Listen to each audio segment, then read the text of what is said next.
left to right and state your name. Dave Singer, John McLaughlin. Todd Iceland.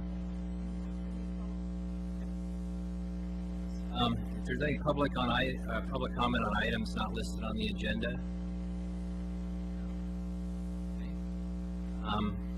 Then we're going to go to line 3, HR 09-09 Beamer Way, lot number 2. Condition of approval. Okay, so we've got.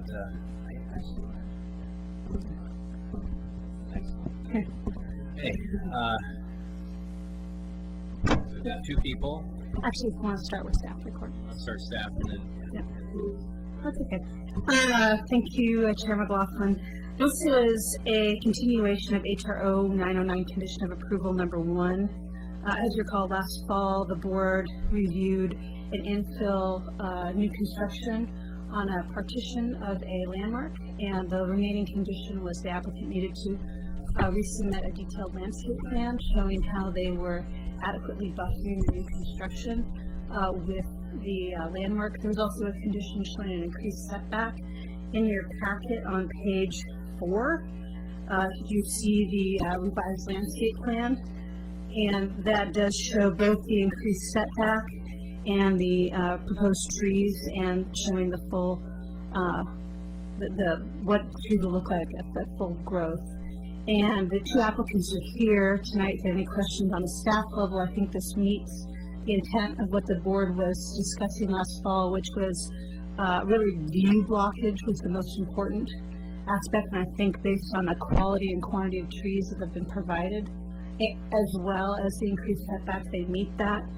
When you're on Beamer Way, you clearly see the historic landmark will be the prominent house on the street, and this will be set farther back and will be blocked by the new landscape plan. So the 2 applicants are here tonight if you have any questions, but I'm going to kind of give it back to the board if you have any questions for myself or the applicant. With this approval, they are ready to move forward with their building permits. I've reviewed their plans based on their October submittal, and it's the same building with the conditions of approval that have been adhered to, and so this is really their last step, and they are ready to move forward. Been recorded. Property. But yeah, the partition has been recorded, so they're able to turn their building permits in. Site plan have the house on with the additional 20 feet. It does, and that's what I reviewed when they came in for their building permits. So as far as the elevation plans, you're going to do that on a staff level too. The elevation plans were the same as what was submitted. The conditions of approval related, if you remember, to the transom window and the door, and those were adjusted at the time of the building permit submittal. Is there a variance required for the rear yard? Looks like it's a very small rear yard. It's actually to scale, they met it. Property goes back. Mm-hmm. Yeah. That was I believe that with that easement, that's part of the property. No, it's actually tracked, but they met their rear yard setback. This landscape plan, I think the line really was more of the extent of the landscape plan, not the extent of the lot. In the back. Okay.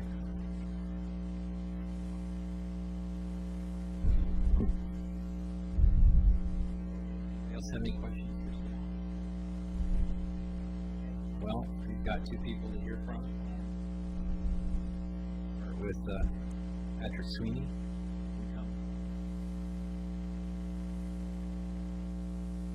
Oh no, this is for, I think we have the.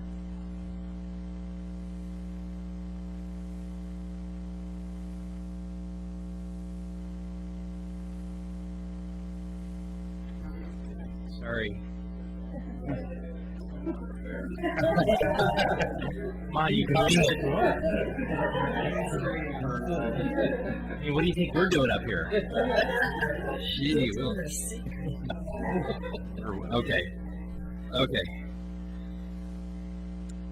Okay. Michelle Lowe and Scott Rainey. Is that for Beamer?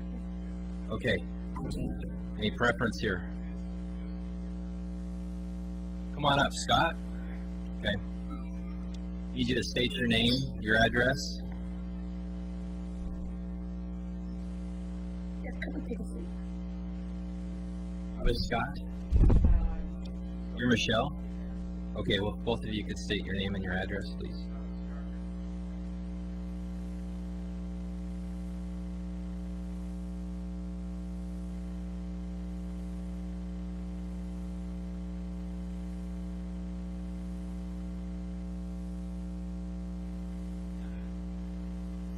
You go ahead and want to just tell us what you're planning, and based on what we've got, kind of go over things, and then we'll have some questions for you.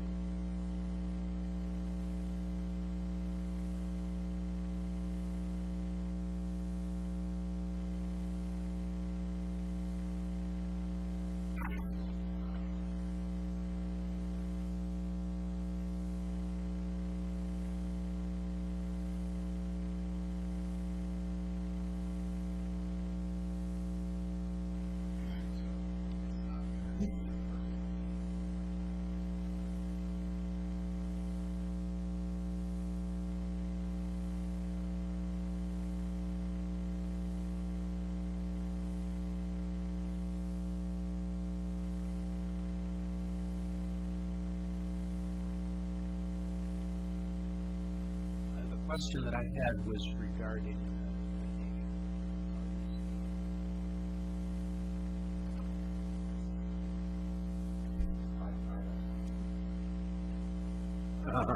okay. Has staff reviewed that? I don't see arborvitae's. No.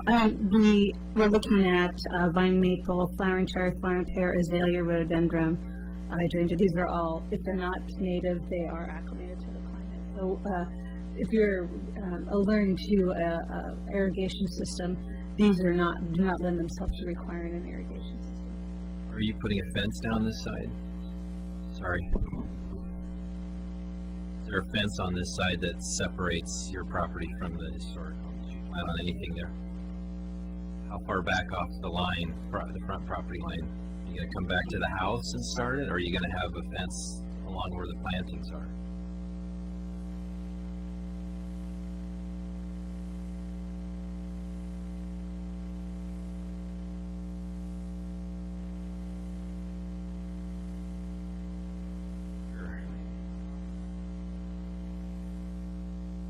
Right, and the berm's gonna be kind of, if you keep the berm up high enough, that would be good.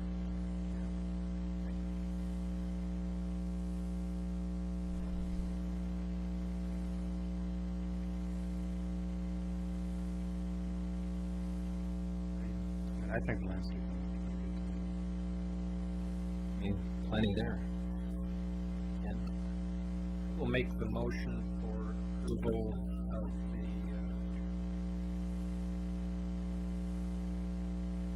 application as submitted.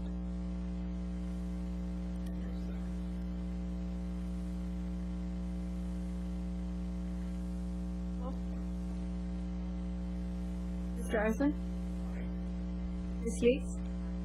Mr. Basinger? Sarah McLaughlin? Thanks. Thanks. Quick and painless.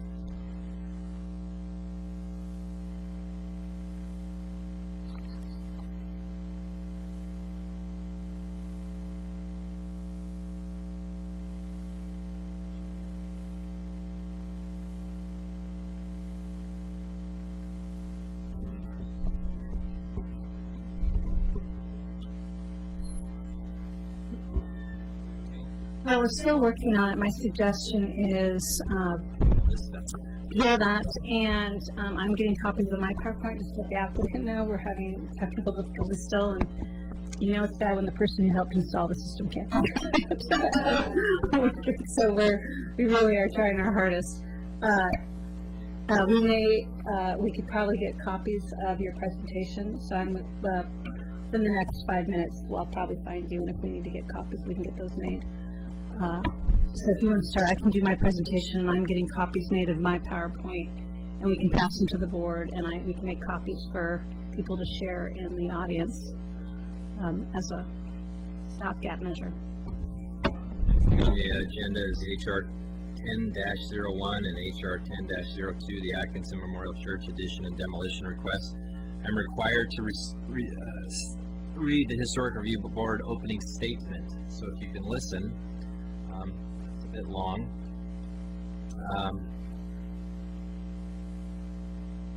We will now commence the public hearing on agenda item HR 10-01 and HR 10-02 Atkinson Memorial Church addition and demolition request. The criteria for approval of a land use action are contained in Chapter 17 of the Oregon City Municipal Code. The proposed development must comply with applicable provisions contained in the City of Oregon City Comprehensive Plan. Generally, unless otherwise noted, if a request is found to be consistent with the municipal code, it is considered consistent with the comprehensive plan. If you wish to participate in this hearing, including challenges for bias or conflict of interest, you must complete the sign-in form located on the table at the front of the room and deliver it to staff. Please do so immediately. The chair will only recognize those who have submitted complete forms. Testimony will be taken in the following order. First, the applicant. Second, testimony in favor. Third, testimony in opposition. 4, rebuttal by applicant. When recognized by the chair, please come forward to the podium, give your name, address, and make your statement. All testimony, arguments, and evidence presented regarding this request must be directed toward the applicable criteria or other criteria in the plan or land use regulation which the person believes to apply to the decision. Please address only applicable criteria for the decision. Please do not repeat testimony. If you wish, you may choose merely to agree with the previous speaker's statements.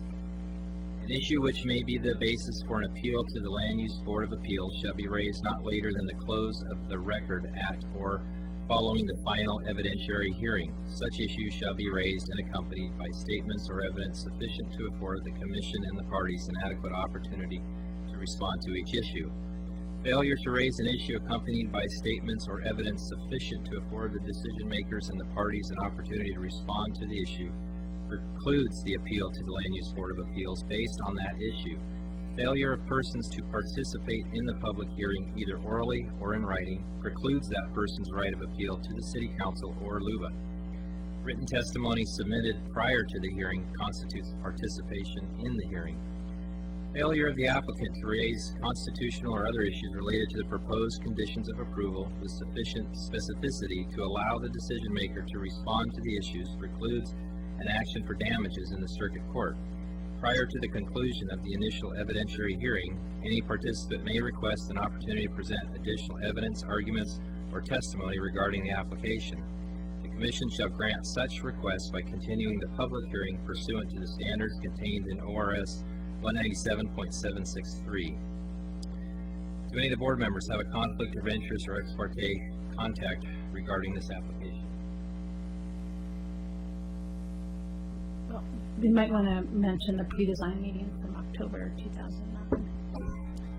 Just to let you know, the applicant did do a pre-design meeting at a notice public hearing in October, the October HRB meeting, but that was a public hearing and all the board members were present at that time and is available for view. We have all visited the site.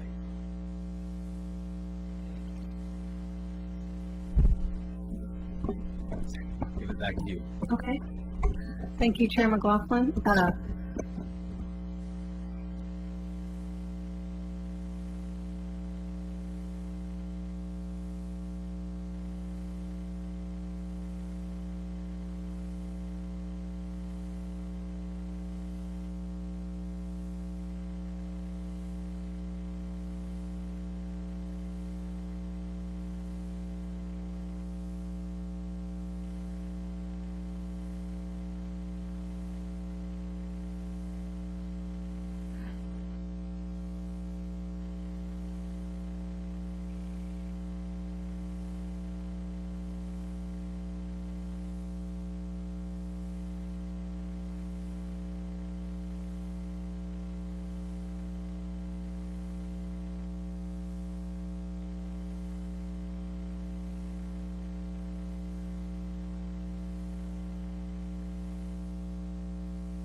much.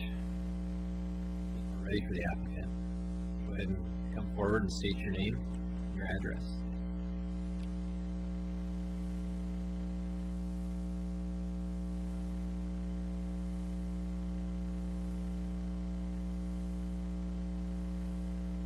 That's it right there. My name is Paul Falsetto. I work for Carlton Hart Architecture, and we're located at 322 Northwest 8th Avenue in Portland, Oregon.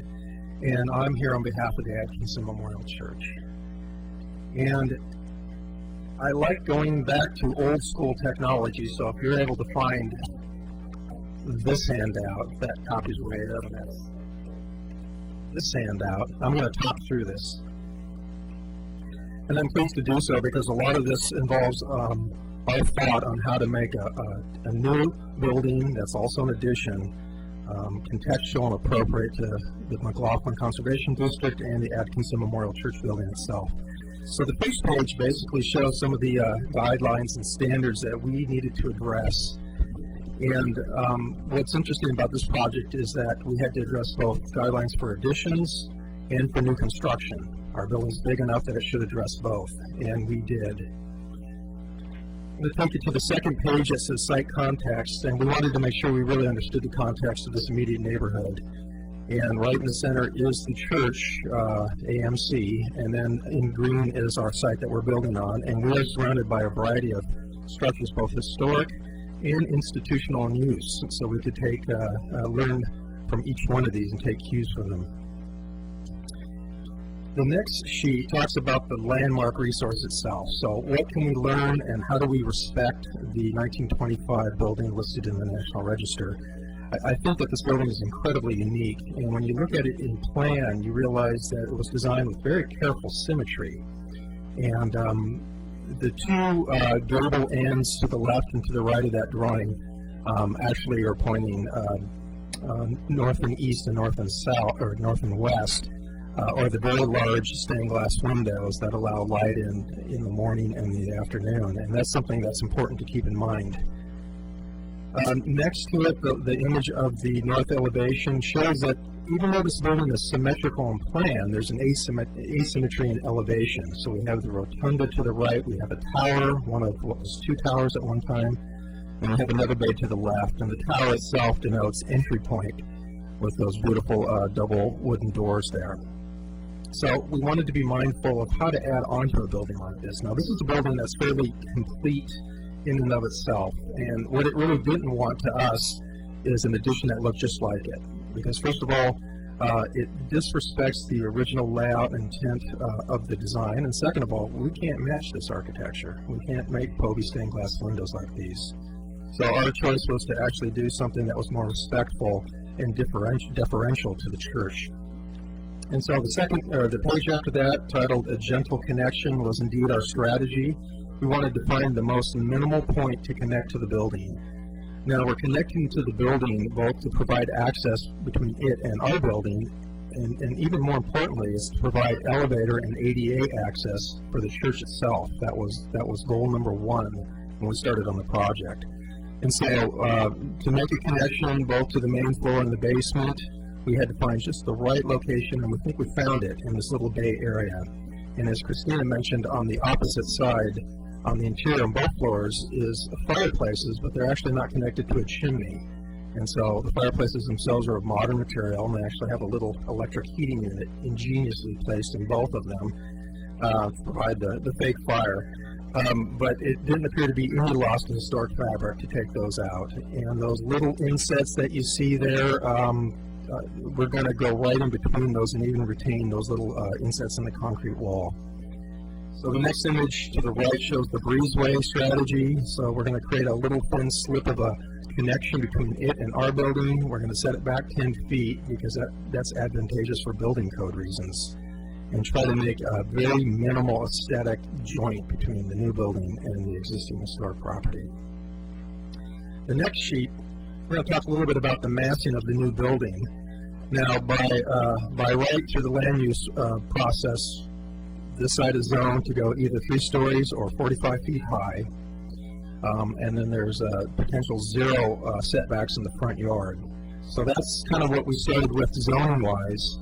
When we started to lay out our building, we definitely wanted to push it back. Matter of fact, we're asking for a variance to push it back 8 feet 6 inches so that it stands not in front of the church, but either equal to or behind the church. And the highest part of our building, which is that elevator tower there, is half of what's allowed, so it's 22 feet 7 inches.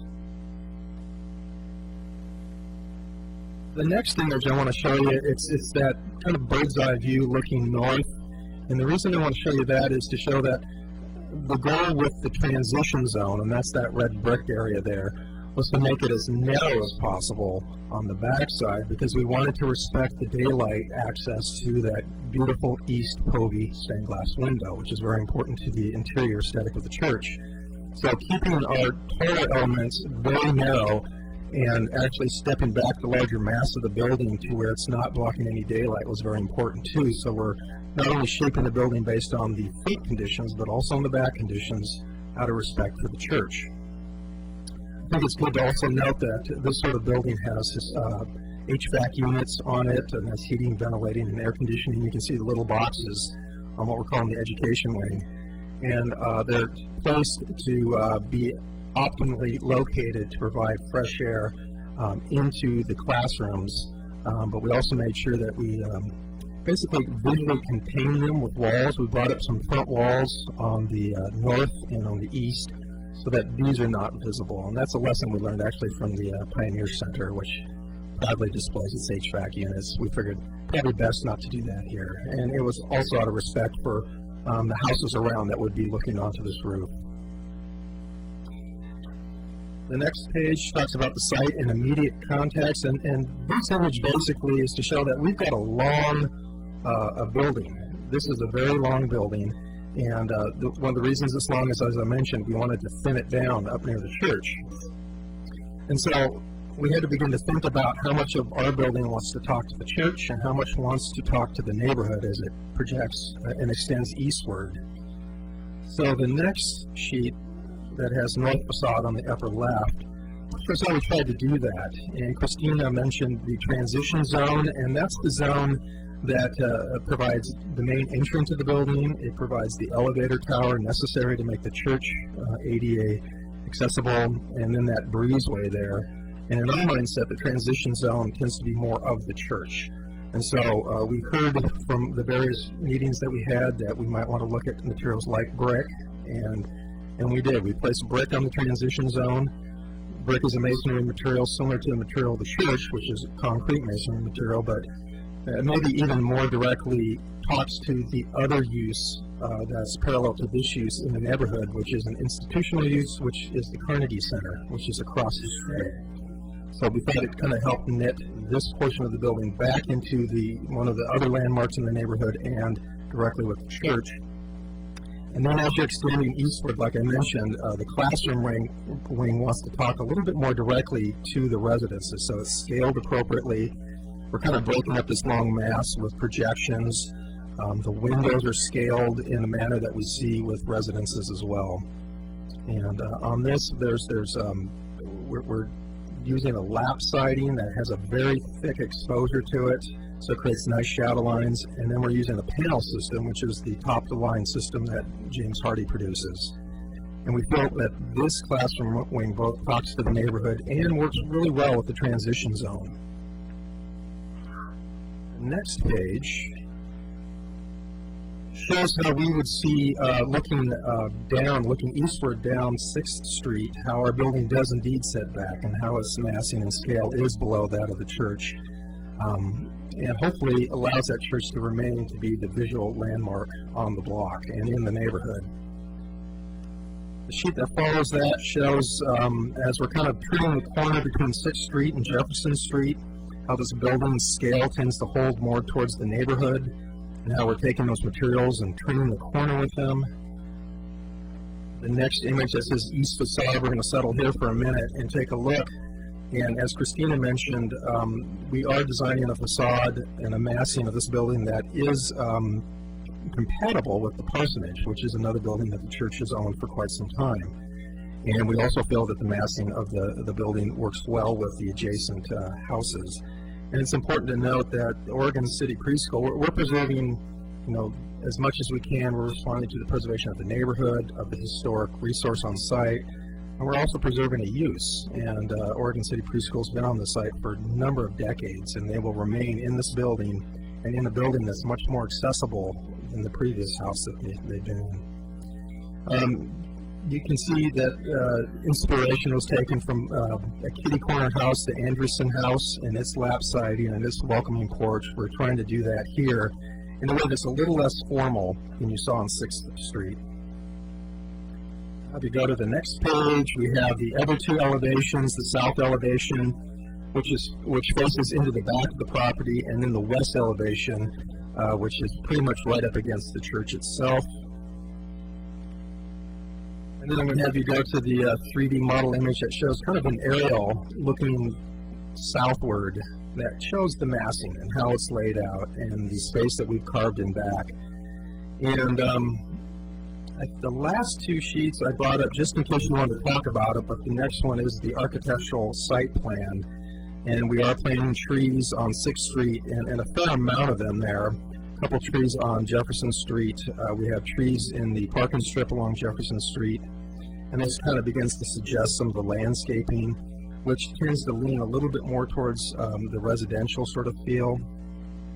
And then the final sheet is the stormwater guarding that we're going to want to put in just down and over from the main entry, and the sort of plants that would go in there. And this would handle the water quality for the entire development that we're proposing here. It gets piped into here, the plants clean the water before it goes into a vault, and then the vault takes it right into your municipal system.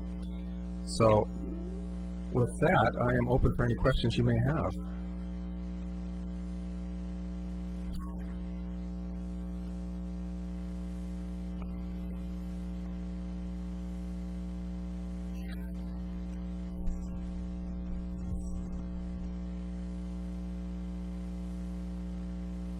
Question about the air conditioning units on the roof. You did a nice job from the 6th Street side of covering them, but from the back end, they're not covered. I'm wondering, it looks like from that it would be visible from 5th Street, and I'm wondering why you chose not to cover those. Well, I think in part because they're likely not going to be visible from 5th Street. They might be visible from the alleyway, but there's a number of trees, and there's such a distance from this part of the site back to 5th Street, including Judge Ryan House and such that are fairly tall buildings in the way, that from that public right-of-way, we didn't think that they'd be visible at all. You get far enough away, and that these HVAC units are set deep enough into the roof that the sight lines are such that didn't require us to raise that parapet up on that part of the building. That's why we didn't do it. We didn't think they'd be visible.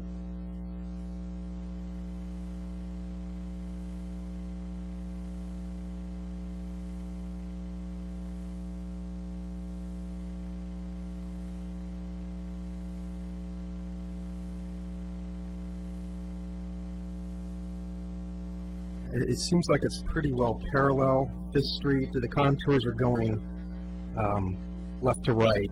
They're going kind of east to west.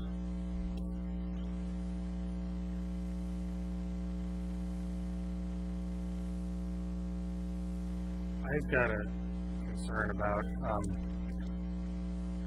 changing the main entry. As such a prominent entry, and a new entry is getting And not necessary.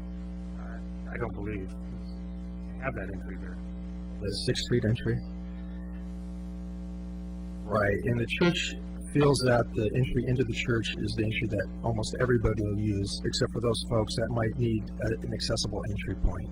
And so also the classroom wing and the transition zone is designed to work independently of the church. The church has 10:30 services on Sunday. They have their schooling for the kids.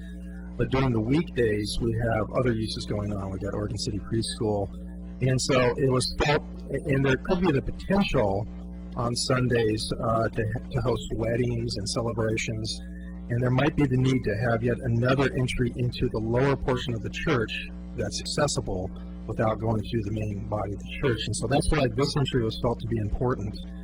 And we've tried to both present it forward, but also not try to trump the main entry into the church out of respect for that. But I'm concerned that it's going to be predominant and your accessible entry is not up those steps. It's actually from the rear of the building. right, Is that transition that's kind of like a mezzanine and just between the two? right, it's a lobby that you go. That kind of separates function and noise and everything else. Absolutely. I have a question.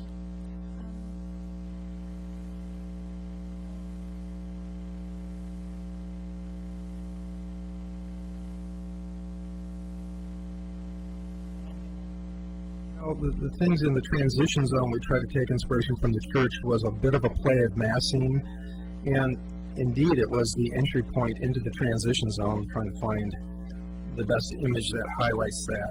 It's probably our north elevation. Exactly, and the stairway too. And so the idea is that we have a double door entry with an pointed arch opening that allows access into the church. And we've made it more rectangular, but we've also tried to pick up some of the rhythms of that entry point. We've added a bit of a canopy as well. And then, of course, as you mentioned, the stairwells. The stairwell's another way to say, hey, you know, this is a transition zone and part of this. I think with the tall tower and the emphasis on this much more ornate entry point, that this still stays predominant on the site. But that was some of the inspiration that we did take. The longer, narrower openings in the transition zone do feel like they're part of the church. And even the coloring wants to be more of this, what's called coral brown, but it really is kind of a pink. The brick would be this nice sort of a copper color that would feel compatible. And I think that was really the key, is to be compatible with the church.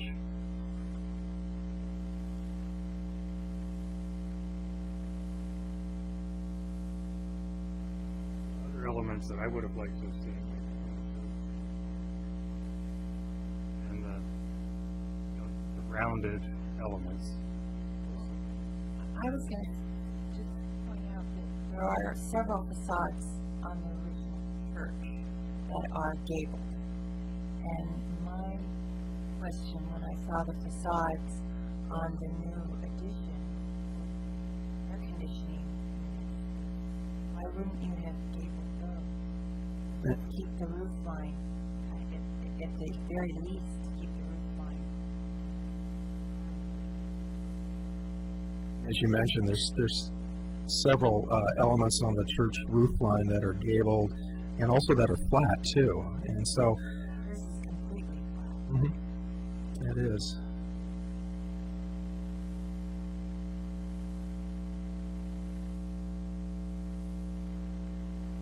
Historic character of that neighborhood. Talking about the storefronts that may have been put there if the property was sold. You can see there were architectural elements even in those that I don't really see in this building. The Ermitinger House, which is actually one of my favorite houses in the neighborhood, and it's right up here. And it's one of the earliest houses too. It's 1845. Actually, there's a complete flat roof on it. And in some respects, we were also addressing that as well. As it's okay to have a flat roof, and We have a flat roof, but in such a long, one house is different than this whole long line. Especially something that's coming off such an ornate building that you might, consider, I would think you might consider one element of the building you're coming off of for some harmony.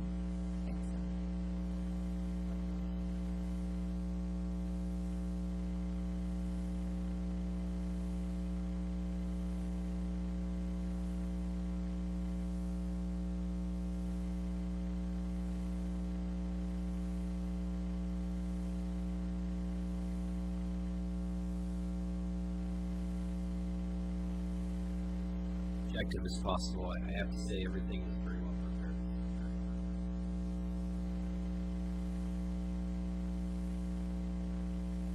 All aspects of it. So thank you for that.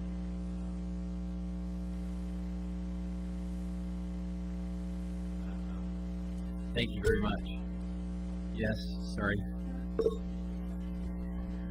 The comment forms fail to have a checkbox that say for and against. So for this evening, we're just probably gonna have to do first come, first serve. Yep, mix it up. And we have a 3-minute counter. I will be very clear that I don't know if you're in favor or opposition, but you can clearly state that. Please speak into the microphone, state your name and your address. You will be limited to 3 minutes. And as long as I'm here, it will be 3 minutes. Brief and blunt, and try not to repeat something that you've heard, only to add to it. And when we get to the neighborhood association representative, they will get 15 minutes. So I've got a list here. I was given to me randomly. There's approximately 13 people. I will also, at one point or another, decide that we're going to have a break if this keeps going. So we are going to start with Alice Erickson, if you can come forward, please.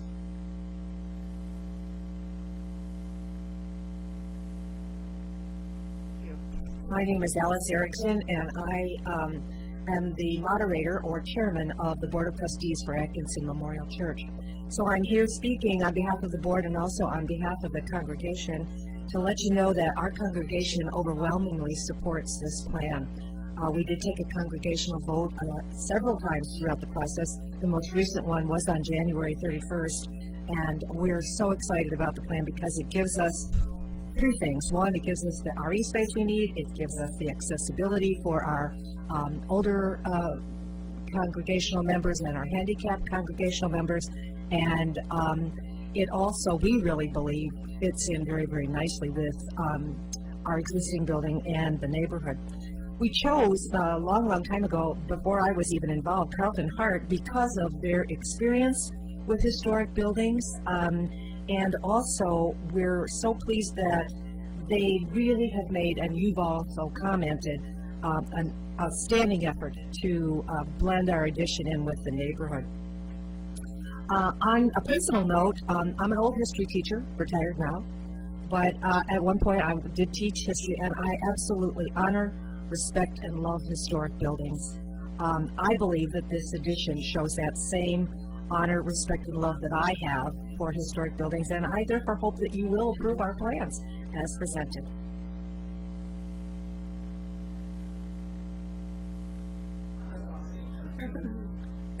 I live at 39330 South Sawtell Road in Malala. Okay, next is Scott Silver. Please come up.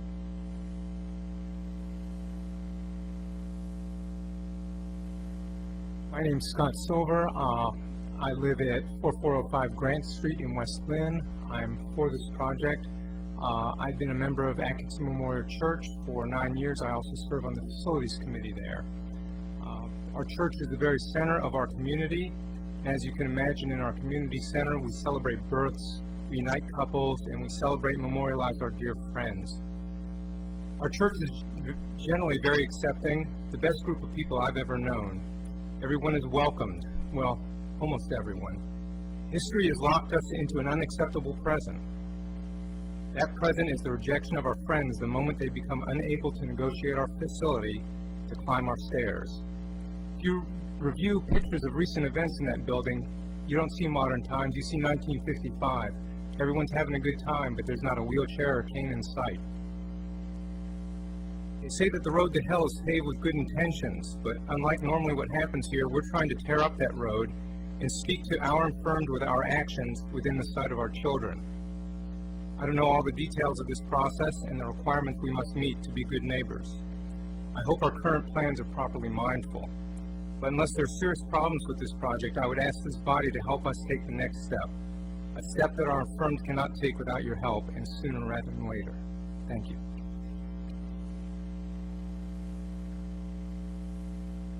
Rick Foss.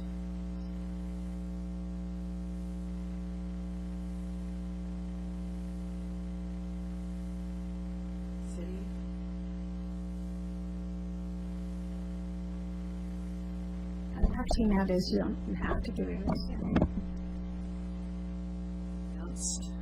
addition. I live across the street from it. Residents of Oregon City should be outraged and heartsick about the proposed destruction of a formerly designated landmark of the Oregon City Preschool building, which, by the way, they've advertised for 40 years as historic. It says it in their website. When did the designation change? Did it change when the Atkinson congregation wanted to construct their new urban appendage of an addition? Who decided this? The church wants to throw up some kind of a building, but it's really not in the best interests of our neighborhood. As soon as they get it up, they can rent it. We'll have more traffic, less parking. There is nothing about this addition that is appropriate to the historic value of Oregon City. It's an urban sprawl of a building. It changes the face of historic Oregon City, and this design should not be allowed. If we do this, we lose the integrity of the heart and soul of our historic city.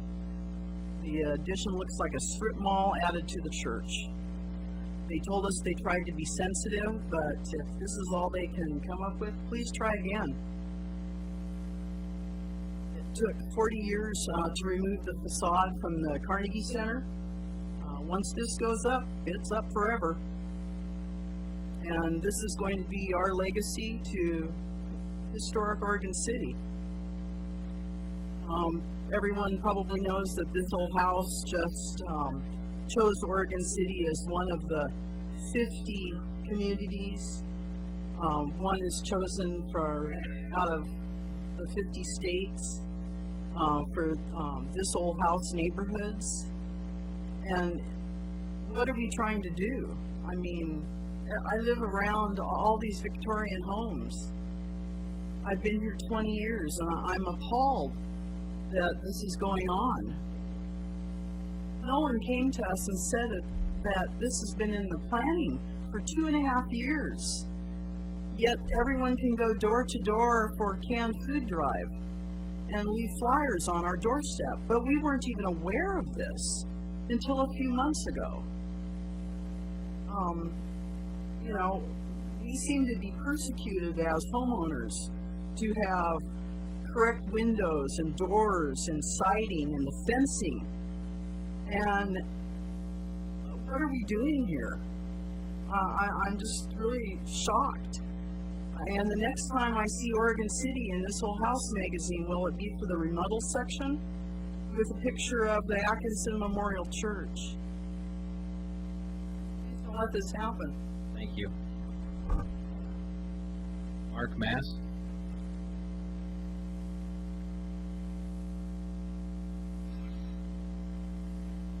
Your name and, if you choose, your address. Thanks. My name's Mark Mass, and I actually don't mind giving my address. I live at 514 Jefferson, which makes me and my wife the closest homeowners to the proposed building site. It's literally right out our front door. So I have a lot of strong feelings. I'm definitely opposed to the building plan as I see it right now.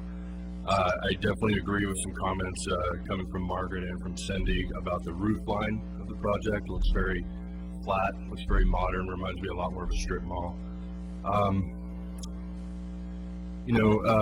Let's see what other notes I was jotting down. The samples that Christina printed and handed out here, some of the uses that would have been acceptable, some of these commercial properties. I look at some of these and I do see some, harmonious historical aspects that I don't see at all in the church's plans. When I look at the church's plans, it definitely looks very modern. And I'm especially interested in the east elevation that faces Jefferson, because that's what I'm going to see out my front door every day. When my wife and I bought our house 3 years ago, we were very interested in living in a historical neighborhood. We were willing to buy a house that had the historical marker and follow those rules, because we felt like those rules helped protect our investment to a certain degree of being homeowners in a historical neighborhood. When I look out my front windows and stand on my front porch right now, my view includes the side of the Carnegie Center and the front of the fire station. But because of the building site coming farther out to the sidewalk now, I'll no longer be able to see the fire station or the side of the Carnegie Center. Instead, what I'll see is the east elevation of the new building. And I'm even confused about that because I see two conflicting designs On this handout, what I see are like these large green blocks, but I went to the church's website where they print their own building plans, and it looks somewhat different with some cement fiber lapboard siding. So I don't know even which plan we're talking about, but neither one of them looks like they're in any way harmonious with the historical integrity of the neighborhood. And the last thing I'll say is that I definitely don't want to make any enemies. I do think the church is an asset to the neighborhood, but my wife even works part-time at the church from time to time.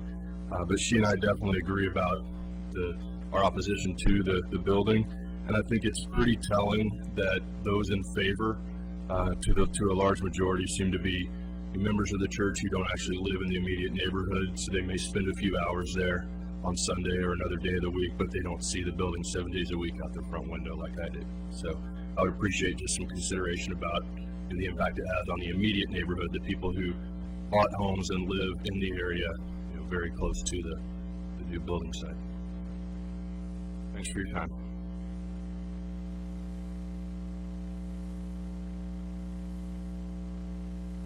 Boss?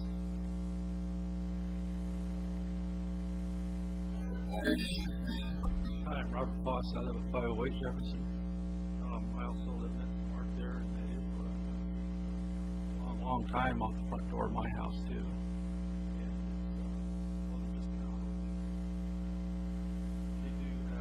Questions as to what this does to the integrity of the historic district of Oregon City. I don't think it helps it as far as the attractiveness at all.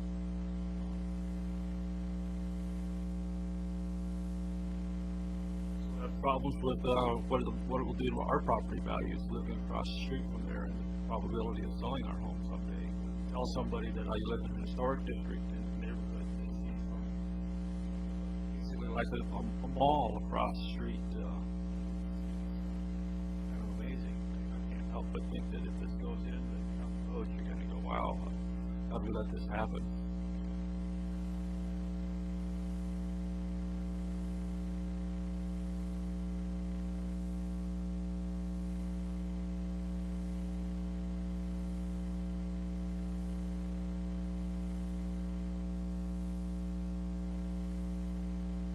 Maury?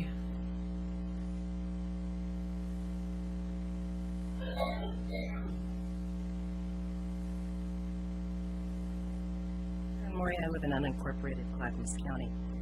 I'm going to echo Cindy a little bit here. I spent the last couple of days just kind of standing on different corners in this area trying to visualize this addition.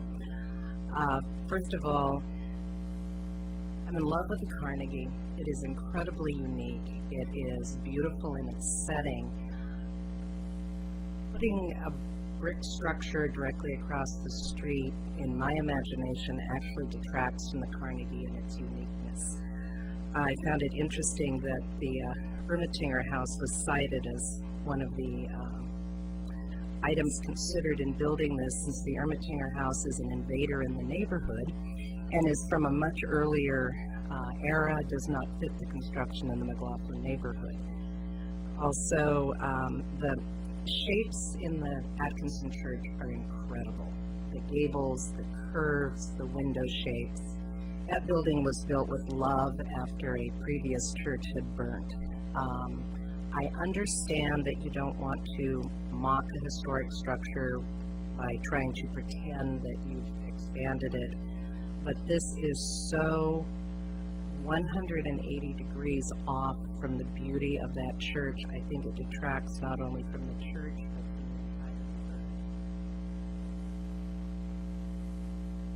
from the entire church. Brendana Worsup?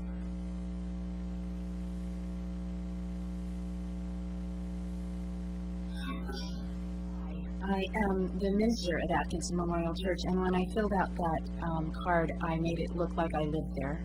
I don't actually live at the church, although it feels like it sometimes. My address is 9063 Southeast 41st Avenue in Milwaukee. And I just want to speak to you about how profoundly we are aware as a congregation of the history of this church and this congregation. It is the third church west of something, and I've been told it's Iowa or the Rocky Mountains, I'm not sure which, in terms of the congregation. And we have been central to a lot of the history of Oregon City since 1844 when we were founded. And so our sense of history is not just architectural, although of course it's architectural because the church is such an incredibly, we love the church building that we have. But we have also been a community center all through the time that we've existed in Oregon City. At one time, Atkinson, the current building, was the largest auditorium in the city, and so high school graduation was held there.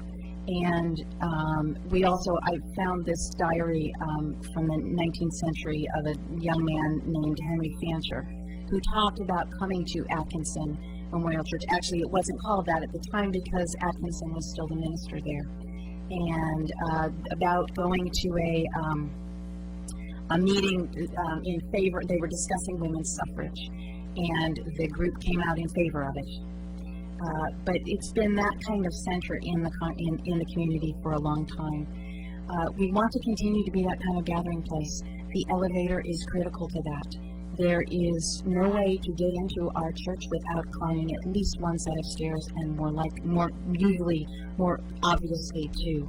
And so we want to continue to be a gathering place in the community for our own uses, but beyond our uses. We want to be good neighbors. We have been in conversation with the Neighborhood Association from the beginning of this, obviously, and we want to continue to be so. We have had a relationship with the Oregon City Preschool since the 1940s and want to be able to continue that. And so while we are, as I said, profoundly aware of the history, both architectural and community-wide, that we represent, and we want to continue to do that well. Mr. Griff.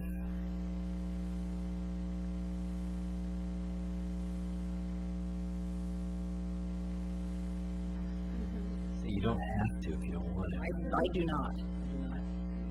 I'm Denise McGriff, and I'm here tonight representing the Neighborhood Association. And I want to start by letting you know that the people that have testified regarding Atkinson Memorial Church from the church are correct. We started this process, or down this road, I would say probably about 2 years ago. They have come to many of our meetings. I recognize several people in the audience who have been at the Neighborhood Association meeting. They have been listening, they have been participating, and they have been talking to those who attend the neighborhood meetings, I have to say, about this particular project. I have spent a considerable amount of time reviewing this submittal, and I think that, John, you're correct that this is probably one of the most complete submittals that I have seen submitted to the city, both Planning Commission and Historic Review Board, in a very long time. It was very complete, it was very thorough. I did not have to go searching for things. Everything I was looking for was right there. It just makes my life a whole lot easier when that happens, because as you know, we get paid so much to do these reviews. What I want to address to you is the information that you are specifically going to be looking at tonight, which is the criteria. I had an opportunity 2 days ago to look at the letter from Joy Sears, and I know you'll be talking about that. And I think Joy makes some very good points that I wish I had articulated more carefully in my submittal, in that I think the thing that the architect and the church group that was working on this project tried to do was basically, while it does look a bit more modern than maybe some of us might like, the thing that I find remarkable is that this, and I'm going to find the elevation here in a second, that when you look at the elevation, and I wish these had pages on it, but they don't, is that no matter where, this is what I'm speaking of, turn around real quick, that you have an opportunity to view the church. I was also participating with the church in the original design, and this has evolved over time. It had some of the things that Cindy was talking about, and it completely obliterated the church. You could not see the church. As a person who's lived in this neighborhood 21 years, I was frequently a visitor to Carnegie to the church. I've been to the church a couple of times, but however, for the record, I am not a member of this church. The thing that I find very acceptable about this is something staff stated, is that it steps down from the church. The church is still the dominant building in this particular setting. The building is not trying to compete with the church. It is not trying to look like Atkinson Memorial Church, unlike an original, a previous design. And that the Covey windows are preserved. One of the things that we talked about at a couple of neighborhood meetings was the fact that the original design had pretty much obliterated the back of the church. You could not see those windows. And I do take walks in the evening, and when the windows are lit, you walk through there, and it's almost a religious experience, or it should be for some people a religious experience, but it's very beautiful, and you can see those. I'm not, from the standpoint of the design criteria, troubled by the fact that there is a flat roof. I think that that helps keep the church front and center to what you're trying to look at. I know that Mr. Falsetto's tried to put fenestration and articulation in this so that it's not all one design, and I'm not. I think that some of those things can be worked out in terms of what the elevations are in terms of the building materials. They suggested a number of building materials, and I think they'll continue to work with staff on getting that to the more fine-tuned. But I do like the articulation of the windows. Again, I think that meets the criteria. I think that the whole design, while again modern, is going to be soft. And the thing that we're not seeing here, there are no street trees shown. At this point, there will be street trees, there will be more vegetation. I think that it will blend in over time. I think that he has tried very hard to take some of the elements in the neighborhood, even considering that the Ermatinger was moved into the neighborhood and is not original. It was original to our neighborhood in a different location, not in this location. But I think the stepping down part is good. I really think that they went a long way to thinking about this, and that the several meetings that we did have one official meeting on October 29th where they came and made a presentation. The members of the committee were very open to listening to what the neighbors had to say about it and the things that were of concern. I think we'll have more discussion about some of those other items that are not related to historic design review at the planning commission level. But I think all in all, I am recommending that you support the staff recommendation. I appreciate the fact that the church is going to be conscientious and look at those design elements and recommend that if someone would like to take the house, I think if there was a good way to get the stucco off, they might be able to use more of it, but that stuff is really difficult to remove, and usually what you get underneath is not anything that's really pretty. So I appreciate the fact that some of the elements, as I mentioned in my comments, the garage doors and other things that could possibly be salvaged will be salvaged. I'd like to also suggest that you approve the demolition with the conditions as she specified, because those are really being prudent. And I do think that in time that this addition will be okay with the neighborhood. It is new construction. It is quite a bit different than if it was trying to add on to the church in a different location. But I appreciate the opportunity to speak to you tonight and support this particular application, and I appreciate the fact that the staff was very thorough in their review as well, and I support their recommendations. Thank you. Mr. Sweeney.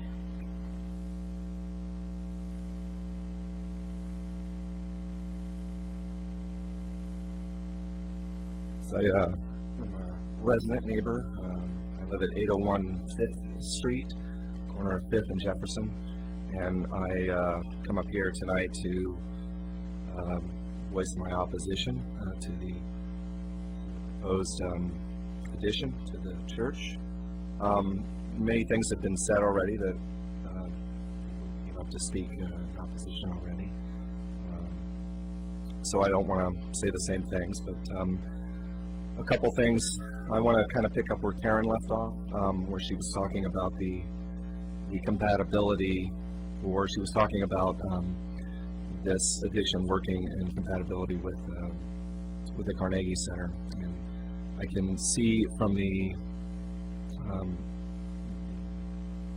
north side of the Carnegie Center, that I think it's too similar in architecture. They're trying to match the architecture of the Carnegie Center, and I think that would wind up being a conflict of interest, just as they propose that they want it to be uniquely different from the church. I think I would like to see it be uniquely different from the Carnegie Center itself, especially when the city treasures it and has put, urban renewal money into its pride and joy, the Carnegie Center. Looking from the east side, I can't help but say it, from the pictures I have from the east facade, it seems like an architectural mess. No offense. The church is absolutely beautiful. I love the architecture and its design. Its windows are just amazing, and the stained glass and its towers. But I was raised in a very new suburban sprawling state, and this architecture seems no different than from where I come from. Long, flat-roofed buildings that don't really weather well, and they look like strip malls or industrial complexes, really lacking in any kind of creativity, in my opinion, especially when you have it paired up next to it, the Gothic Revival House, Queen Anne next to it, and My House 20s bungalow. I don't see how it fits within the neighborhood. I just don't. And that's pretty much it. I've already hit most of my points already, so thank you. On Schweizer? Say it for me. Schweiger? I'm not in favor. I'm just live in the neighborhood. We got it figured out. Yes. Sorry. And it just looks like everyone said a strip mall. I don't see, you're supposed to differentiate between the old and the new just looks like new, and there's nothing inherited over, gables in the windows are just seem to tie it all together. The panel board, really? You're gonna use panel board? And the transition area, the school area, and the breezeway are all distinctly three different. I don't even know if we'd be having this discussion if it could go in the parking lot next to the community center, because then it would be two larger buildings facing each other, but the parking lot is owned by the community center. Obviously, I don't know. Did anyone ever discuss tearing down a building, putting a parking lot with trees there and sharing or doing something of the sort? It just seems like if you're a neighbor, would you want to live with that building right across the street, and now instead of the small house, there's preschool that's there? I wouldn't want to. No one else would want to. I don't know what can be done, but I do know that the look is just not something that fits. Takes away from the Carnegie Center and everything else around it. Jack Scott.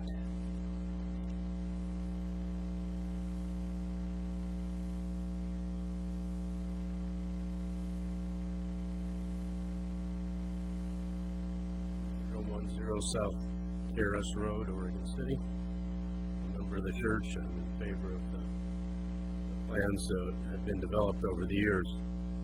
It's not a new process. We started probably 8 years ago addressing the growing need for more space, particularly for our religious education. And developed a set of plans that created a much larger building than the one that is being proposed now.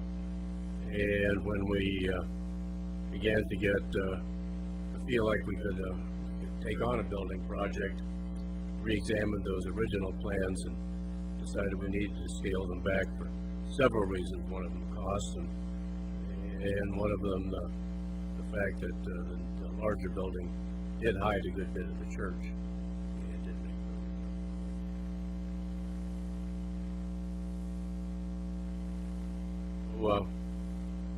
process has involved lots of input. Lots of people have been involved, lots of people have been talked to about it.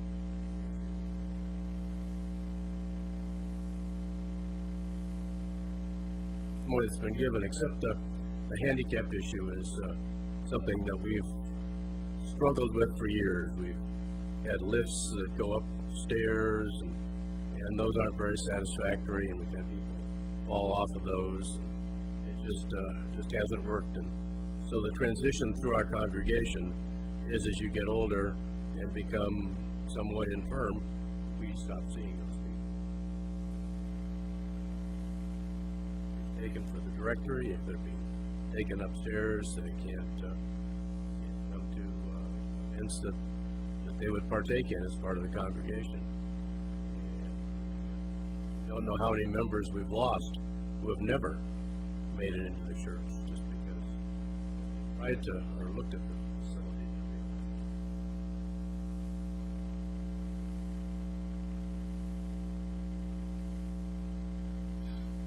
DeSantis?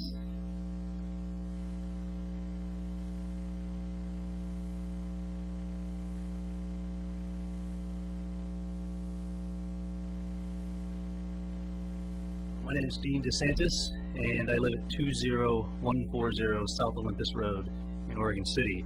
And I also serve on I'm a member of the church, and I serve on the Build the Future leadership team, which is our building committee, essentially. And I've worked closely with Mr. Falsetto and the other architects at Carlton Hart through this process, and I am in support of this project. A couple things I wanted to mention. Agreeing with many of the things that people have said prior to this, about there's a clear emotional attachment to this building and this neighborhood. There's a historical pride in the building that we have, and a real commitment to the neighborhood. I think that's been mentioned earlier from the Neighborhood Association and the process that we've gone through with the city. But also, one of the things, I don't know, Mr. Falsetto is a widely recognized historical building expert. I don't know if many of you saw the Daily Journal of Commerce a week or so ago, but he was on the front page of the Daily Journal of Commerce as a historic building expert, doing a historic building inventory. He's campaigned to do an inventory around the city of Portland to inventory the historic buildings around the city. So we've selected Carlton Hart because of their expertise in historic building renovation and architecture, and Mr. Falsetto is one of the leaders in that firm in this area. And I think he's done an excellent job of looking at the site context. We've talked a lot about site context tonight, and that's been part of our process throughout, and really trying to hear the suggestions that you all made in the Design Assist meeting several months ago. We took, because you saw a different plan a few months ago, different materials, and so we heard your suggestions and really took a close look at those materials and made some changes to comply with those suggestions. Also, the representative from the city has mentioned several times about the design requirements, and I understand that's our key objective tonight. Are we meeting the design requirements of the city and the historic neighborhood? And I believe that we've, Mr. Falsetto's help, we have accomplished that. So, I urge you to support the project as proposed.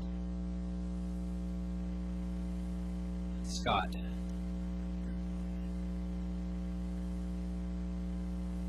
I live at 5997 7th Street in Lake Oswego. I am the Director of Religious Education for the church. I've been there since 2001. And just as an aside, I am a native Oregonian and come from Oregon Trail stock. 2 sets of grandparents settled the Springfield area. So I definitely have a commitment to the history of Oregon and the importance of keeping that up. That said, I have responsibility for the safety and well-being of children and youth and their families when they come to our congregation. And we have a commitment. We've been in relationship with the Oregon City Preschool for almost 50 years now, and have the intention of maintaining that. And what our relationship with them has required of us is that their building, their design of the way their classrooms is set up is for preschool, 3, 4, and 5-year-olds. And so for us to maximize the use of our space on Sunday mornings, we need to have our 3, 4, and 5-year-olds at least over in that building because of the compatibility of size furniture, toys, etc. And what that requires is that almost the youngest among us must walk outside when they leave the sanctuary with their parents and get walked over to the building next door. Their parents come back to church. When church is over, they walk next door. It doesn't give parents of young children the strongest sense of security, of safety. If they're new to us, the last thing they want to do is go drop their child off in a whole different building. That's part of why we want to contain our whole congregation in one building, or at least a building that flows from one part to the other. When our children were asked, we use every room possible for our religious education in the morning, which happens at the same time church services do.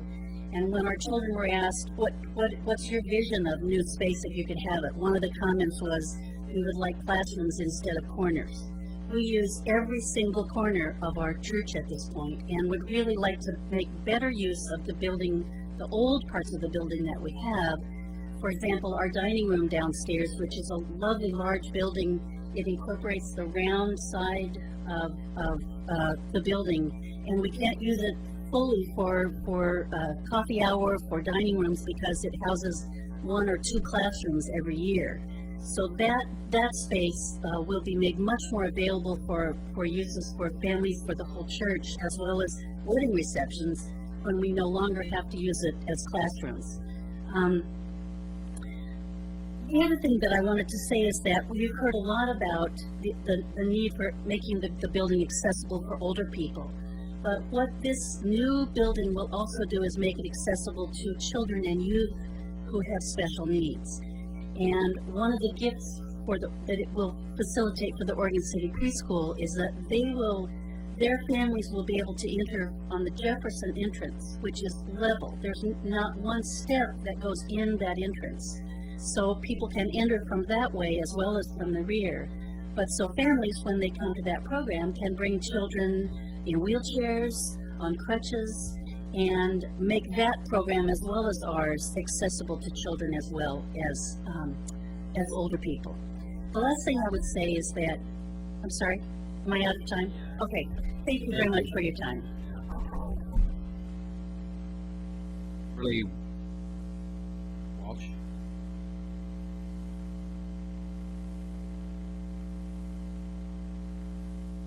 My name is Kimberly Walsh, and I live in the neighborhood. I'm at 516 Madison Street. I'm also the child care coordinator at the church. So I'm both a neighbor and work at the church.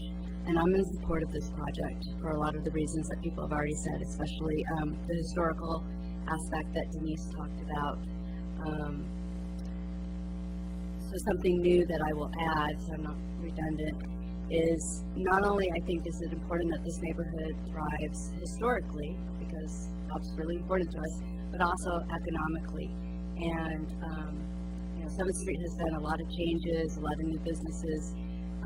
We've gone through some really tough times economically in Oregon City. And here, I think that's kind of missed. I know the neighbors have talked about, what is this going to help with that for us, and property values. The people that attend Atkinson Memorial Church come from all over the place: Oregon City, West Lynn, Lake Oswego, Gladstone, Milwaukee. And when they come to church, they go out to lunch afterwards and they eat at the businesses. And so I think that also helps us preserve our historical, they might go to a museum. I mean, it just kind of helps the whole thing of Oregon City.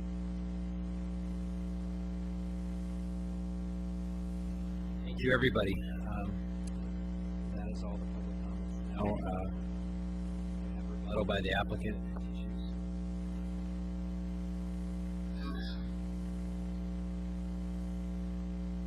Go ahead and make this quick. And first of all, I appreciate the robust discussion about what goes on in a historic district, and I think that's appropriate to Oregon City, one of our first cities in the state. And I want you to know that I hear and honor those folks that are in opposition, because I think they do it from a point of pride in their neighborhood, and that's always to be applauded. We're working hard to try to make sure this building is a good fit in this neighborhood, and it's a new structure, and it's a relatively long structure. And our advantage is that directly across from Jefferson Street is not a house, but it's the Tots Park. And so in some ways it helps mitigate this new building in this historic district. And directly across from 6th Street is a play park. And as you know, the Carnegie sits in the center of that block, so it's quite some distance away. So in some respects, just the fortunate nature of the layout, we don't necessarily bump up or sit directly across from residential structures, but more parks and institutional uses. I did talk with Denise after the first design was proposed a couple years ago, and she mentioned her concern from a neighborhood point of view that the building was too big. And part of the reason it was too big is that it had a gabled roof. And in a gabled roof, either you're putting program like spaces up in that roof, or it's just a big empty space. And first of all, it's expensive to build a big empty space, but second of all, it started to really block sight lines across the building, even from Jefferson Street to the window that Denise mentioned, and we wanted to be mindful of that. So one response is, well, don't do the roof, just do the gable end. But in our thought, that really does start to feel like those suburban strip malls that I've seen Fred Meyer's design in the 80s and 90s, when you have just these kind of faux elements that pop up without rhyme or reason. So we wanted to make sure that the building did kind of sit down on its site, that it was scaled appropriately, and that it had an internal integrity to it. And you always hope that buildings you design today, maybe 50 years down the road, will be looked upon favorably and might be considered to be contributing members of this district, and that was our goal. So just wanted to bring that up, and thank you.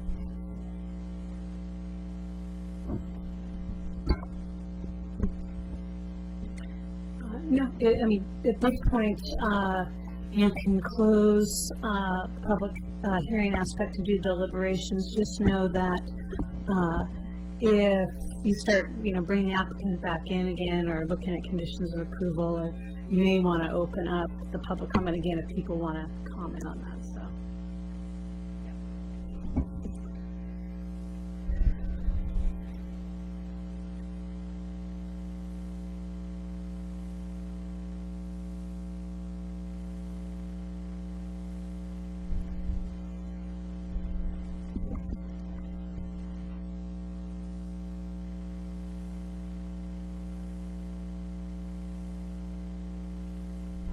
Comments.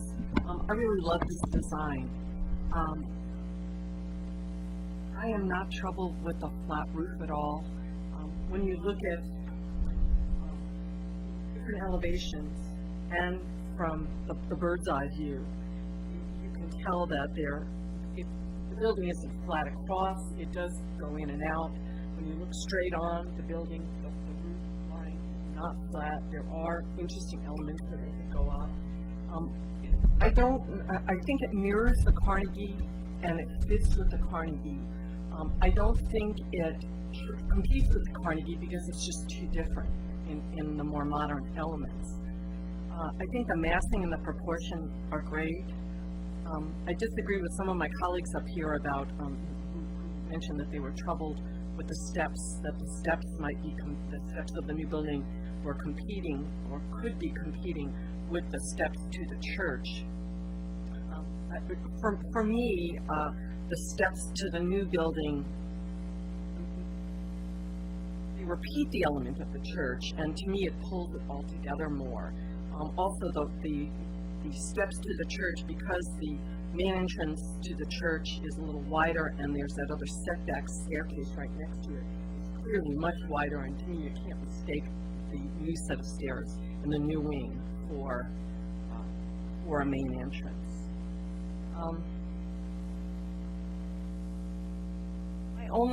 My only concern are the HVAC units from the back of the building, and I would like to see that addressed in some way, so the folks who live on that side don't have to worry about whether they're going to be looking down, especially from their second or third windows on the HVAC units.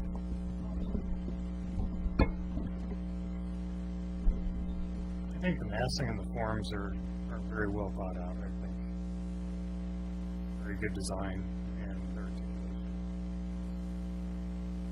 I think the writing materials actually helps.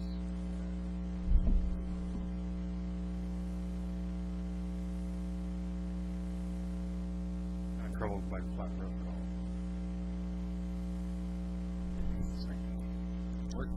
Make sure, just make sure that the, okay. All I have to say.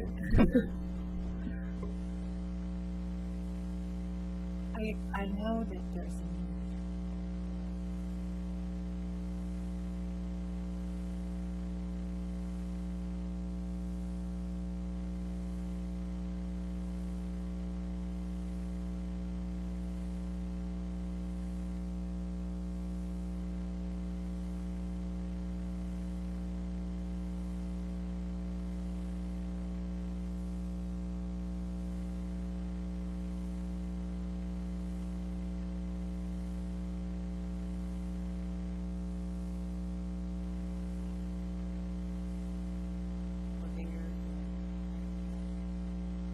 access to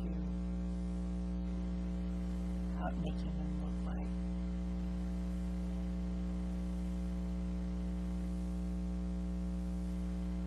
Right in the heart of a neighborhood. I can see these buildings on the edges of neighborhoods. I even see condominiums always on the edge. They're always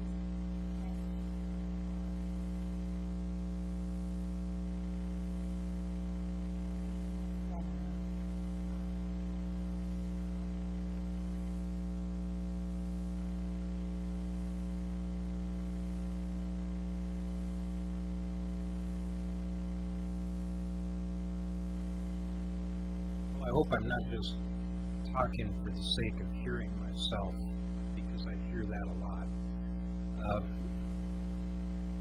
The neighborhood associations have a purpose, and I know that the land use chair in the McLaughlin district puts uncounted hours of time into involving the community in the process, and we rely heavily, we on the Historical Review Board rely heavily on that kind of feet on the grounds work, the real nuts and bolts that come from the neighborhood association. I live in the Kanema Neighborhood Association, and our community involvement is almost zero, and it's very sad. I love the way the McLaughlin Neighborhood Association functions. In this application, what I see, and when I first opened the envelope that came in the mail last week, I was immediately impressed by the thoroughness and completeness of both the application, of the staff work, and of the McLaughlin neighborhood work. I don't think in the time I've been on this board I've ever seen an application thoroughly and completely documented and the process followed through any better than this. And for that reason, I'm led to believe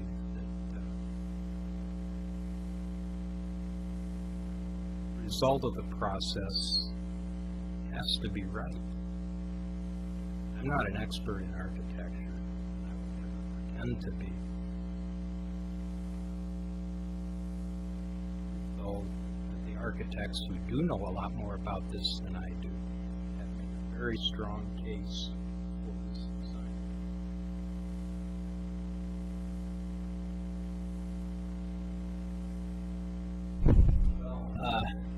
I have to be quite frank. I've known about this for, well, several months now, and having gone through this with my own congregation where I live and seeing both sides of it, I'm very sensitive to it. I'm more so sensitive to the people who have to live in the neighborhood, people who have to see this.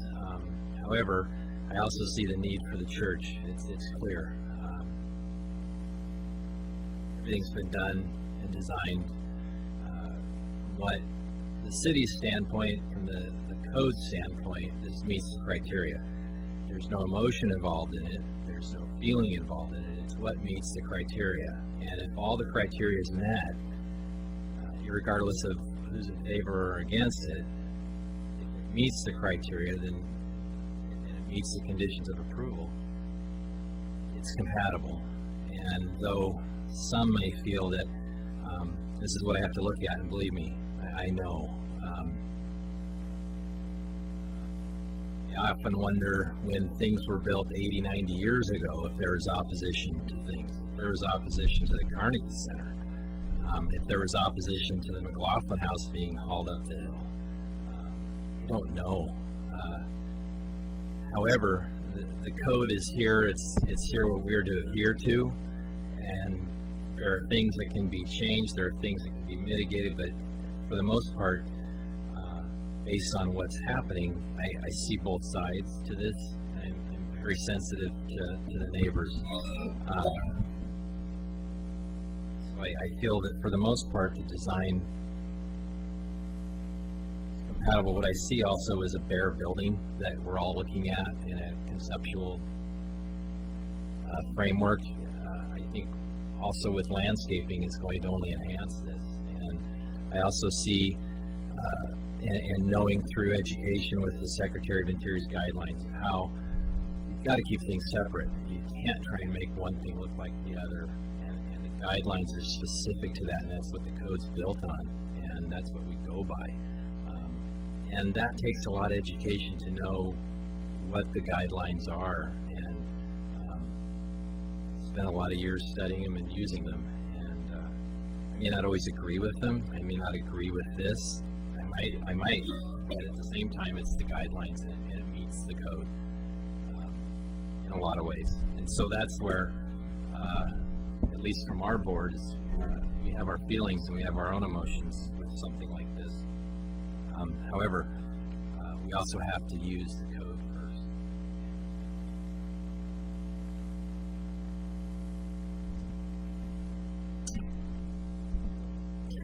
Just some recommendations based on the comments I'm hearing.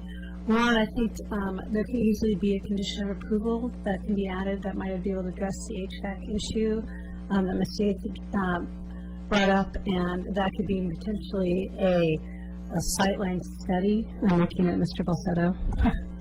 A sightline study done before, maybe even that it's done as a condition of approval before submittal building permits, to show that from any part of the Jefferson Street elevation or the 6th Street elevation that they can't be seen. So I think that's an easy thing that they can do. That instead of a 3D model, they can easily do sightline drawings on that. So I would recommend that be added as a condition of approval. Secondly, I'd like to put a condition of approval in that might address maybe some small changes in the process they may go through. They may decide through the planning commission process to tweak some things. And I think because this is such a important building and it's had such community interest, that they come back for a modification, which is really just another hearing and $50 for a process if there's any small changes to it. Unless you, as a historic review board, want to kind of defer what amount of small change of material maybe, or staircase changes or something through the planning commission. For what you see as the threshold for when they need to come back to this board if any design changes happen. Those are the two recommendations of maybe something on there. Can we ask also something? I know there's a site plan that shows some plantings, but for the most part, what everybody's seeing is this vacant box. And I see the 3D renderings, and I know some have some landscaping in it, but I think. Well, they do have their landscaping plan turned in for their site plan design review. It's just not put in as part of this packet.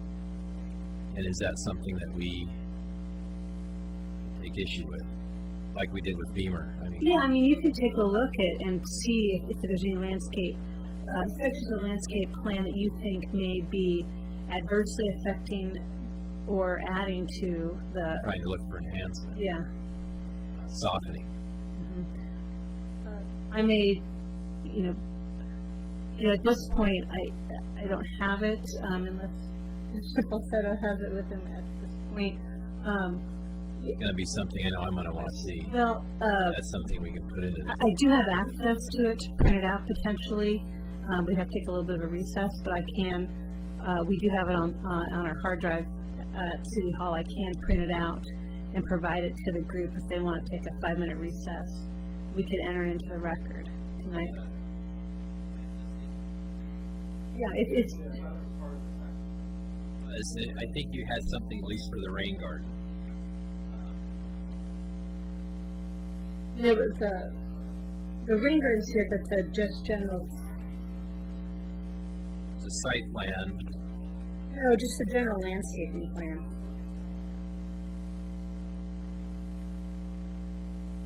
I can make It's in the photocopies. packet. It is in the packet? It is, it's on here. There's a separate one for the rain garden. Can you, let us know what page you're finding it? It's on, page 45 of 95.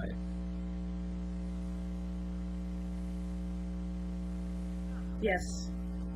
Tell what those trees are that are planted. I don't know, what, like, kind of undulating around the corner. TP. Those are.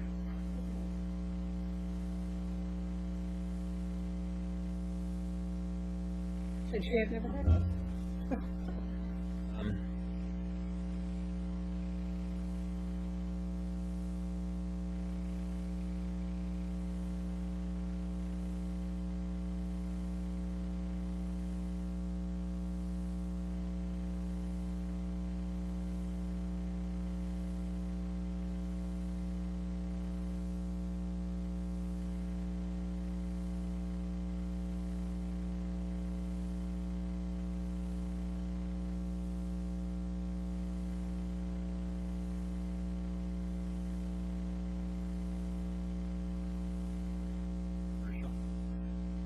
Ski jumping will be next.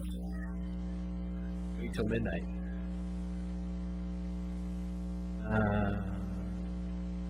Okay. Okay, let's open it up to public hearing and maybe we can. Maybe we have those. These are really nice. Okay. Sorry. Vintage ability.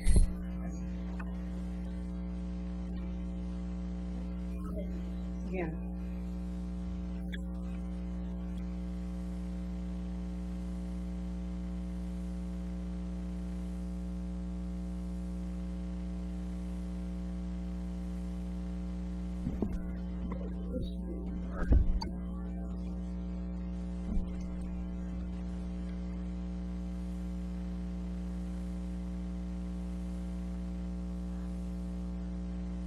Let's take 5 minutes. Is that okay?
You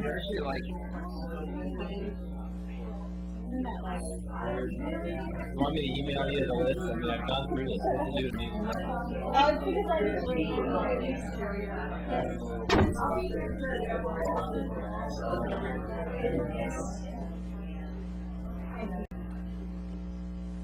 We've opened this up. We're back.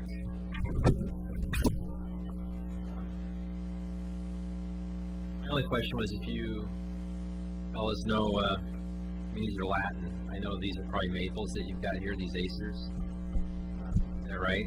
Right.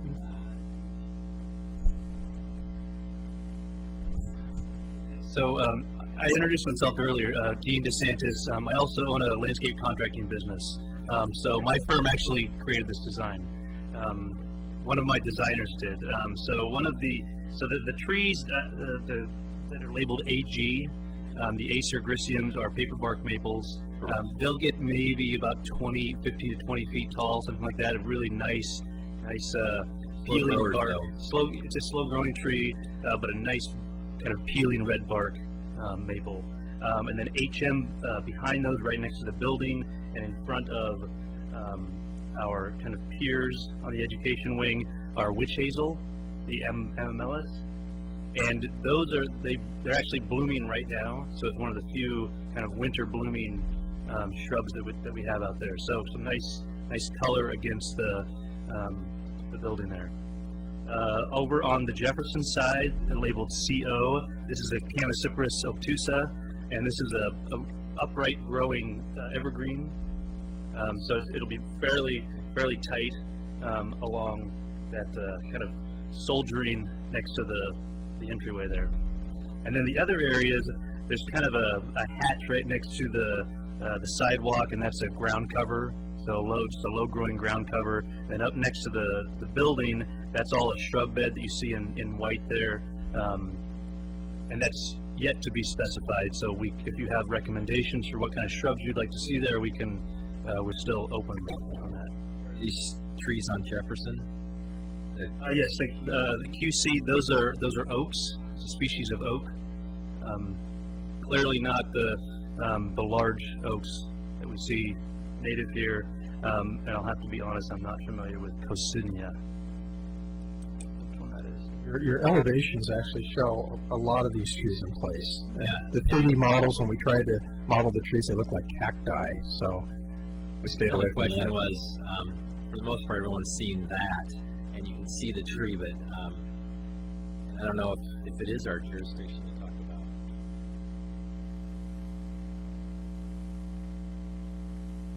If these could be, some of these could be even evergreens, like a magnolia or something, to try and soften it for the neighbor. I don't know.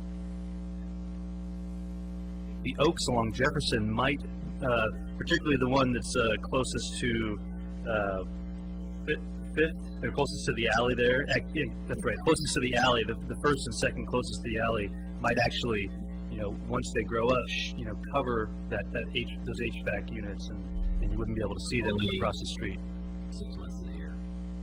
I'm thinking something that, like a magnolia, that will get very full and will soften the facades of both sides. But I mean, it's a thought. We need something that's more upright, rather than a wider, canopy. But duly noted. Power lines there to deal with. Exactly. Yeah.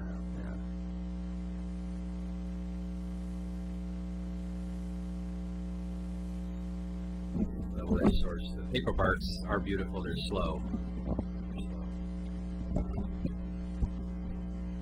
Thank you. I'm going to close the public hearing. And then also open it up it's just new information, so people can comment on the landscape plan from the public if anybody wants that? to. You had to have to since we introduced information. Does anybody want to make a comment on that? Come forward.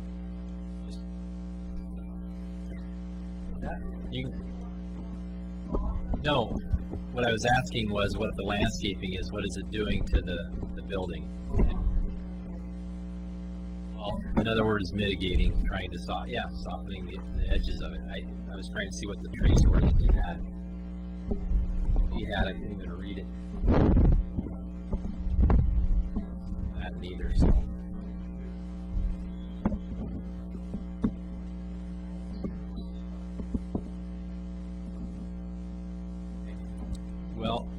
aren't any comments tonight, I'm gonna close this public hearing and we're gonna deliberate.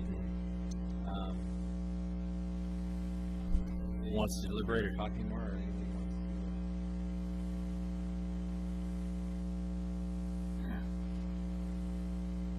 Sure.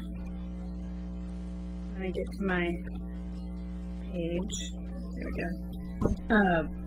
That page conditions. The conditions are on page 26 of 95. And this, yeah, and this is, would be conditions potentially 3 and 4 and plus any other you wanted to add. But one is a condition that said prior to, and you can choose which one of those, prior to release of building permit, the applicant must show that all HVACs on the new addition shall be screened from any public view, pedestrian views along Jefferson and 6th Street. And they can use the sightline study to show that. And that's something I can do with staff. That'd be the first of mine. And then the second is to work with the board to identify when you want to see any small changes come back to the board, and that would be a modification to the approval. And that would be a new hearing that would be noticed to everybody.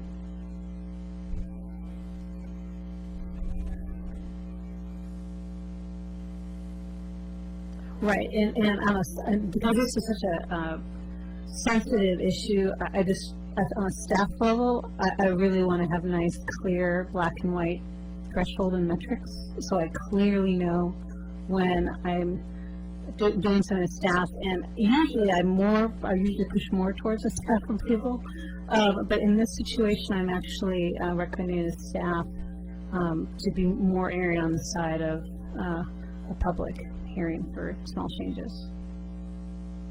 But the question is how small is too small? That's what I was just going to ask, is where's the threshold? Because it could be very, very minor things.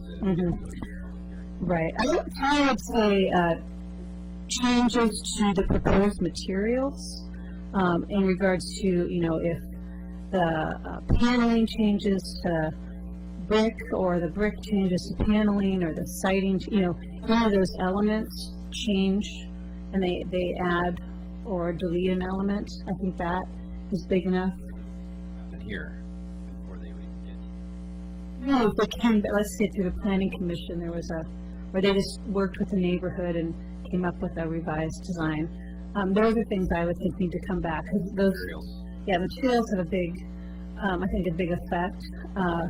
The landscaping plan, taking a tree. Now, the street trees are going to be required for site plan design review.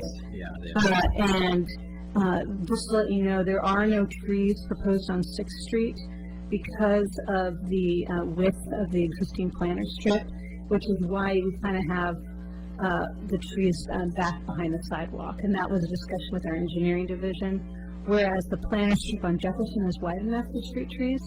And so those will be required as part of site plan design review. And the power lines are going to dictate the final height of the tree. And so we have default trees that are allowed under power lines, or the applicant can compose an alternate that still meets the general finalized height of a power line tree.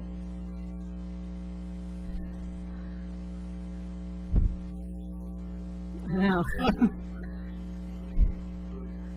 And I don't know, so I'm thinking this through. I think there are some additional details also that we probably need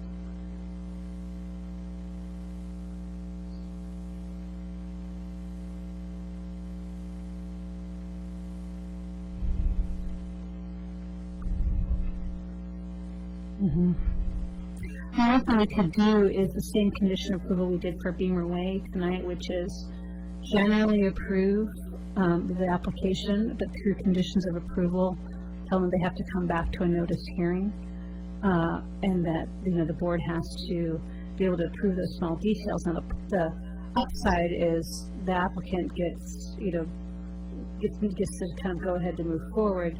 The downside is if they don't really get to appeal if we don't like, if the board or staff does not find their materials as meeting, they've kind of lost their ability to appeal that, and they'd have to kind of keep working with the board until they found an option. So that's, that's really the applicant giving up a little bit of control, but knowing that if the details are small enough, they can come up with a compromise through the public hearing process. So I think that's really reasonable for them to come back to a notice public hearing, and we can list the items we want to see again. Plus, that might be a time, if there is any small changes to materials, that can be brought up at that time. Or if, a window gets moved or through the, value engineering of the development process, something gets tweaked.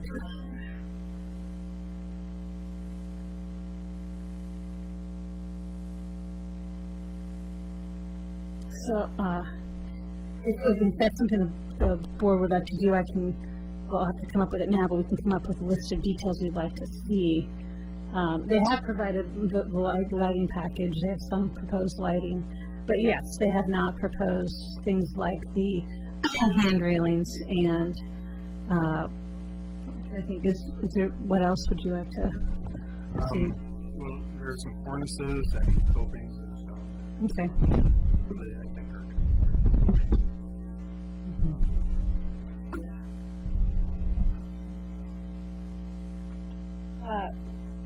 one thing you can see if you look on, I'll see where it is, page A4.4 of the applicant's application, and I'll get you the exact page of your packet. Is it moving faster than I am?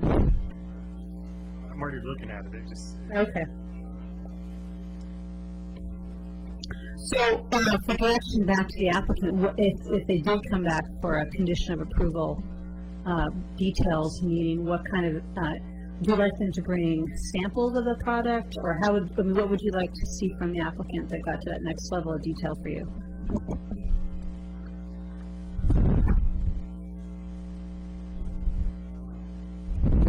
I understand. I don't think we need physical samples. Some dimensions on that would be nice, though, to be able to know how big this is. And then, is there a soldier course at the coping also above? So those aren't really shown on the elevation views that we have. So you're picturing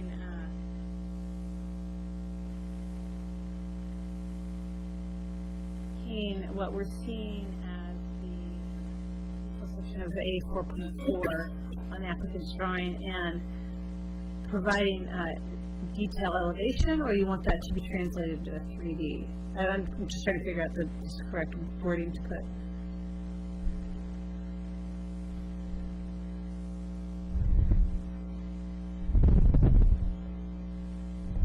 It's like previous page. Mm-hmm. Section, but it's kind of general. Right. It's a detailed section drawing, but there's no dimensions, and there needs to be a section of that facade showing that in more detail. Okay. Right now, Todd's right. I mean, there's a generated pattern for brick, but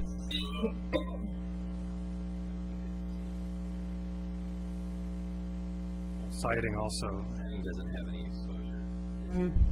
And I know I'm very much interested in how the panel siding and the windows are matching up, and what's the relief of that.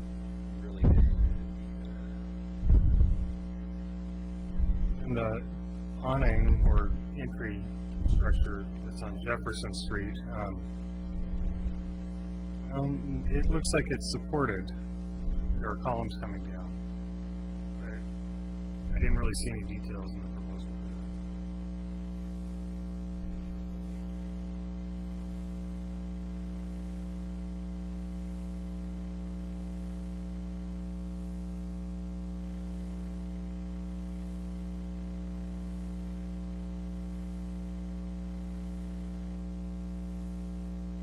Yeah, like A41, section drawing with that Jefferson, entry with the canopy. Details on that. We don't know what that is.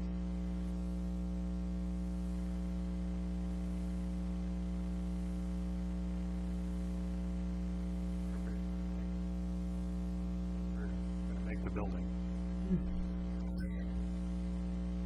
I'm sorry, for the last one, so if 84419 is sectional, so what was the specific question? One? Yeah. Okay. Just taking that drawing, showing the entry on Jefferson, the far left Mm-hmm. of the section. Canopy and the posts, there's no detail. Right, okay, yeah. Round, square, duration, what are they? Mm-hmm. Okay. Hopefully deal with that in a motion and part of the. Yeah, I mean, I think I can write a condition that generally says, the applicant shall return at a notice public hearing, and provide the Historic Review Board with some specific detailed dimensions on materials and Need more detail for materials. okay, and then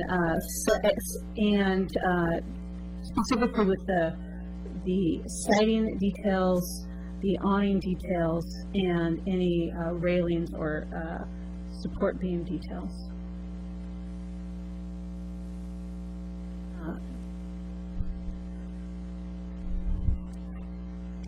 That would be condition of approval number 4. Whereas condition of approval number 3 will be the HVAC condition, which is prior to release of building permits, they shall submit to staff a sightline. And the sightline drawing is not taking into account any vegetation on site. It is looking specifically at the building, and so we would not be addressing any, if the tree blocked it, that would be a secondary bonus. It would not be used as a sightline criteria.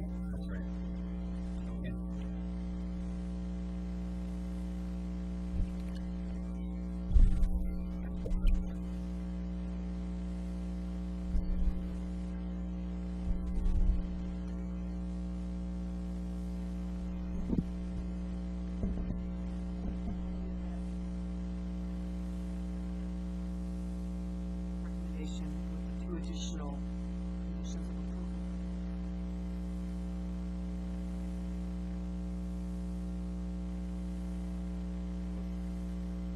That's for HRO 1001 and 1002.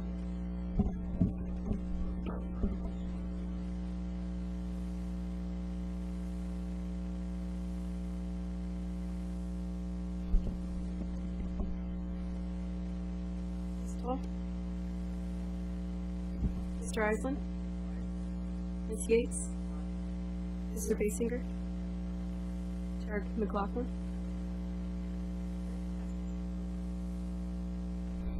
Thank you, everybody, for coming this evening.